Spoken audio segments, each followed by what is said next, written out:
ഇത് നമ്മുടെ ഇന്ത്യൻ കമ്പനിയായ സോഹോ കോർപ്പറേഷൻ്റെ ഒരു വാട്സാപ്പിന് സമാനമായ ഒരു മെസ്സഞ്ചർ ആപ്പാണ് അരട്ടെ എന്ന് പറഞ്ഞിട്ട്. അതിപ്പോൾ നമ്മുടെ ആൻഡ്രോയിഡ് ഫോൺസിലാണെങ്കിൽ അറൗണ്ട് 1 മില്യൺ ഡൗൺലോഡ്സ് ഓൾറെഡി ആയിക്കഴിഞ്ഞു. അതായത് 10 ലക്ഷത്തിന് മുകളിൽ യൂസേഴ്സ് അത് ഡൗൺലോഡ് ചെയ്ത് കഴിഞ്ഞു. അതിനെക്കുറിച്ച് എല്ലാവരും നല്ല റിവ്യൂസൊക്കെയാണ് അതിനകത്ത് കാണുന്നത്. ഒന്ന് സ്ക്രോൾ ചെയ്ത് കഴിഞ്ഞാൽ നമുക്ക് അതിനകത്ത് റിവ്യൂസ് കാണാൻ പറ്റും. നമ്മുടെ ആൻഡ്രോയിഡിൻ്റെ പ്ലേ സ്റ്റോറിൽ 28,235 ആളുകൾ അതിനകത്ത് റിവ്യൂ ചെയ്തിട്ടുണ്ട്. അതിൽ 4.8 സ്റ്റാർ റേറ്റിംഗ് കിട്ടിയിട്ടുമുണ്ട് out of 5. Same Arattai messenger തന്നെ നമുക്ക് iOSലും ലഭ്യമാണ്. അത് 4.7 സ്റ്റാർ റേറ്റിംഗ്സ് കിട്ടിയിട്ടുണ്ട്.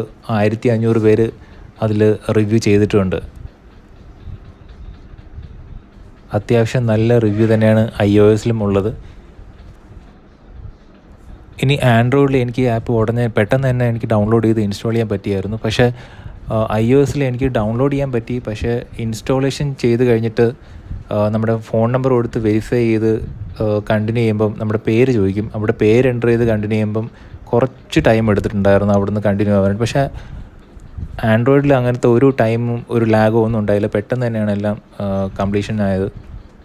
വേറെ iOSലും നമ്മുടെ ആൻഡ്രോയിഡിലെല്ലാം ഞാനിത് ആപ്പ് യൂസ് ചെയ്ത് നോക്കിയായിരുന്നു. അതിൽ വേറെ പ്രശ്നമൊന്നും കണ്ടില്ല.